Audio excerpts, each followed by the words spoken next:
ఇట్లా దోసపిండి ఉన్నప్పుడు ఇలా ట్రై చేయండి. ఇలా పెంక మీద దోశలాగా అయితే మంచిగా స్ప్రెడ్ చేసేసేయాలి ముందు.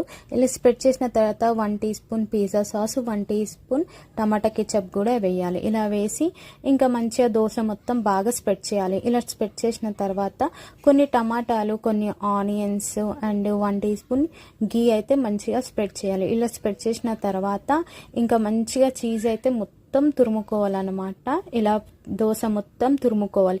ఇలా దోశ మొత్తం తురుముకున్న తర్వాత అందులోనే 1 tea spoon oregano, 1 tea spoon chilli flakes కూడా వేసేసేయాలి.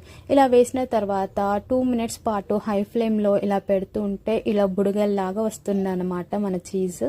ఇంకా అది మంచిగా మెల్ట్ అయిపోయి ఇలా బుడగల్లాగా వస్తుంటే ఇంకా తీసేసరికి చూడండి ఇంట్లోనే ఎంతో ఈజీ అయిన పిజ్జా దోశ అయితే రెడీ అయింది. టేస్ట్ అయితే అద్దిరిపోతుంది. దీని అయితే పల్లి చట్నీతోనో కొబ్బరి చట్నీతోనో సర్వ్ చేయండి. అండ్ ఈ వీడియో నచ్చితే లైక్ అండ్ షేర్, సబ్స్క్రైబ్.